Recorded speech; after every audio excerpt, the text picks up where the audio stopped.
തുറന്ന് പറയാൻ എനിക്കൊരു മടിയില്ല. സത്യമായി சொன்னா ഞാൻ മുതലേരല്ല, നിങ്ങളെപ്പോലൊരു മലയാളിയ.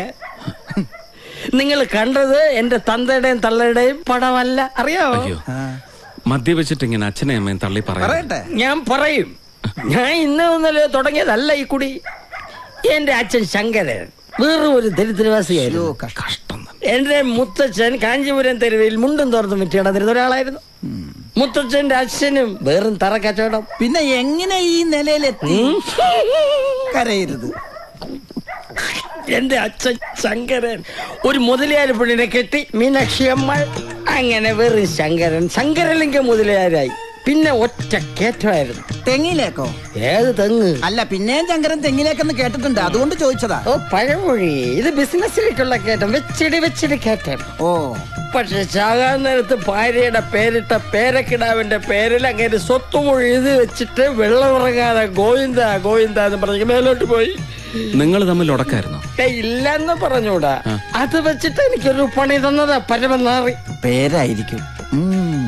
ഞാനും കെട്ടി ഒരു മുതലയാർ പെണ്ണിനെ. പക്ഷെ അവിടെ തന്തയുടെ സ്വത്തെല്ലാം ബാങ്കുകാർ ജപ്തി ചെയ്തുകൊണ്ട് പോയി. പാപ്പരായ കാമാക്ഷി എന്റെ തലയിലുമായി. പക്ഷെ എന്റെ മോൻ ശരവണൻ മീനാക്ഷിയെ കെട്ടുന്നതോടെ ഞാൻ ഒരു കോടീശ്വരനാവും. മീനാക്ഷി സിൽക്ക് കൈ വെള്ളയിലിട്ടിങ്ങനെ അമ്മാനെ പാടും. എന്നിട്ട് മുള്ളിനെ മടക്കി കുതിയിട്ട്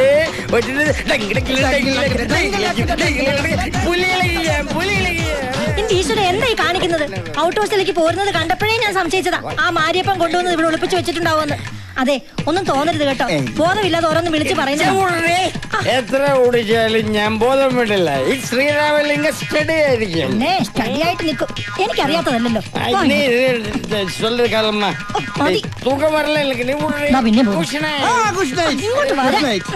രാത്രി ഗുഡ് നൈറ്റ് പറഞ്ഞത്.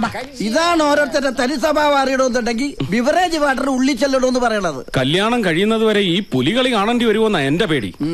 സിറ്റിയിലെങ്ങനെ താമസിച്ചാൽ മതിയായിരുന്നു. കുറച്ച് ദൂരം ഉണ്ടെന്നല്ലേ ഉള്ളൂ. അത് തന്നെയാണ് ഞാനും പറയണത്.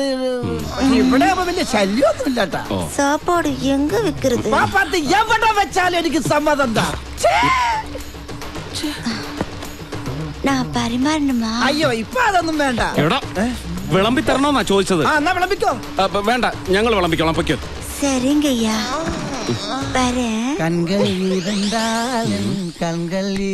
ആ രണ്ട് കണ്ണ് ഞാൻ കുത്തിപ്പൊട്ടിക്കും. പോയി വിളമ്പടാ. ആ കുട്ടി വെറും പാവോ. ഏത് കുട്ടി?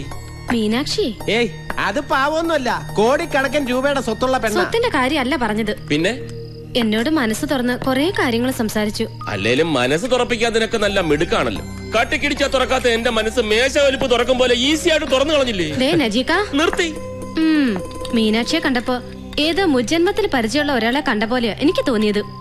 ഒരുപക്ഷെ ഈ മീനാക്ഷി കഴിഞ്ഞ ജന്മത്തിൽ ആതിരയുടെ അമ്മായി അമ്മായിരുന്നിരിക്കും. എന്തിന് അമ്മായി അമ്മ? നാത്തൂനായ പോലെ. കഴിഞ്ഞ ജന്മത്തിലെ അമ്മായി അമ്മയാണ് ഈ ജന്മത്തിലെ നാത്തൂനായി ജനിക്കുന്നത്. ആണോ എന്ന് ചിലരൊക്കെ പറയാറുണ്ടെന്ന് തോന്നുന്നു. സത്യം പറഞ്ഞ ആ കുട്ടി എന്റെ നാത്തൂനായിരുന്നെങ്കിലെന്ന് ഞാൻ ആശിച്ചു പോയി. അത് പ്രശ്നമല്ല. കഴിഞ്ഞ ജന്മത്തിൽ മീനാക്ഷിയുടെ അമ്മായി അമ്മയായിട്ട് ജനിക്കണേ എന്ന് പ്രാർത്ഥിച്ചാ മതി. അപ്പൊ ഈ ജന്മത്തിൽ അതിന്റെ നാത്തൂനാവും. മനസ്സിലായില്ലേ? ഈ ജന്മത്തിലെ നാത്തൂനായിട്ട് നീ ആ പപ്പടം ചേർത്ത്. ഇത് രാജ്യം വേറെയാണ്. ഇതങ്ങനെ മുതലേറെ ആൾക്കാർ കേട്ടാലുണ്ടല്ലോ, ആ നിമിഷം നമ്മളെ എല്ലാരെയും ബാക്കപ്പ് ചെയ്യും. അങ്ങനെയാണെങ്കിൽ വേണ്ട. നമ്മളെ പറഞ്ഞു വിട്ടാലേ ആ ഒറ്റ കൊമ്പൻ ഇവന്റെ മുഴുവൻ ഒറ്റയ്ക്ക് വിഴുങ്ങിക്കളയും. ഈശ്വരാ രക്ഷിക്കണേ.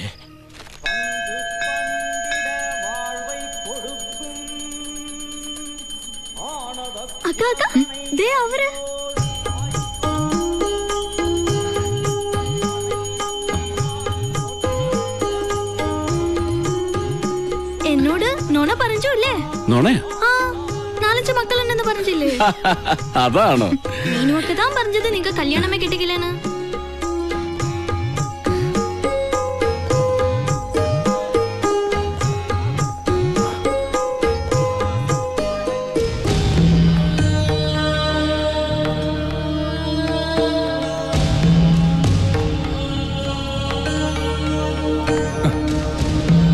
நம்ம அவுட் ஹவுஸ்ல தங்க வச்சதே தப்பு. மலையாளத்தை மாதிரி நம்ப கூடாது. பொம்பளைகளை வசீகரிக்கிற கூடோத்திரம் அவங்களுக்கு நல்லா தெரியும். கூடோத்திரம்? வசியம். அவங்க பாஷையில கூடோத்திரம் தான் சொல்லுவாங்க.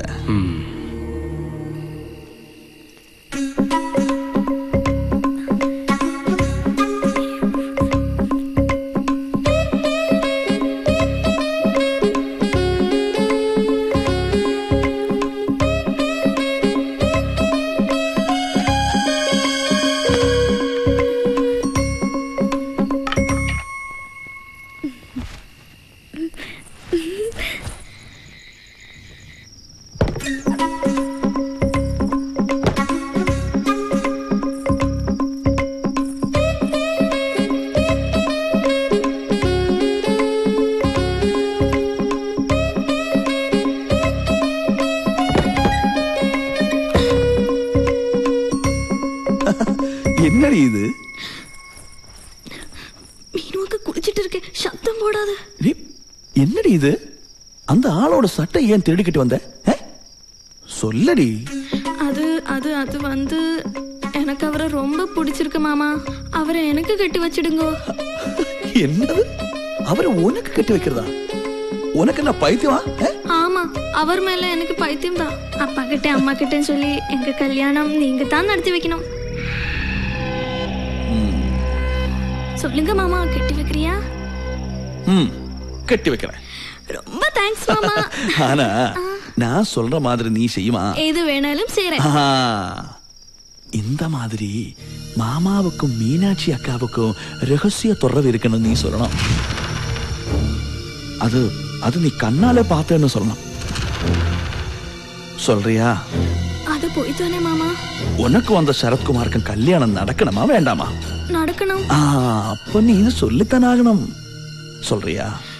யார்கிட்ட சொல்லணும்? அது நான் அப்புறமா சொல்றேன். அதுவரை யாருக்கிட்ட சொல்லக்கூடாது. என்ன? சரிங்க மாமா.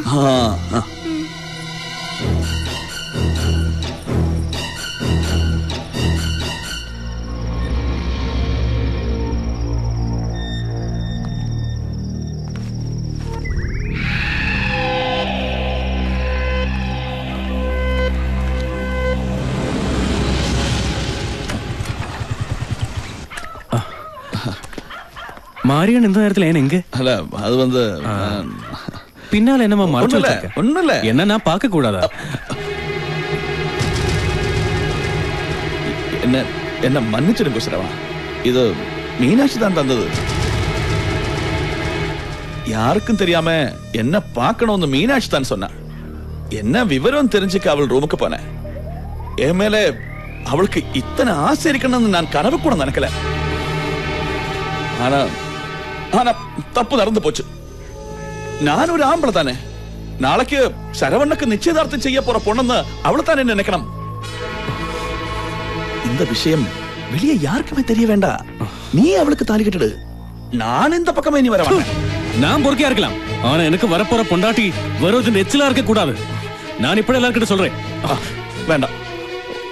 உனக்கு பிடிக்கலன்னா நானே அவள் கழுத்துல தாலிடுறேன். நாளைக்கு நிச்சயதார்த்தத்துக்கு நாட்டாம வரும்போது எல்லாருக்கும் முன்னால இந்த தப்பு நானே ஏத்துக்கிறேன்.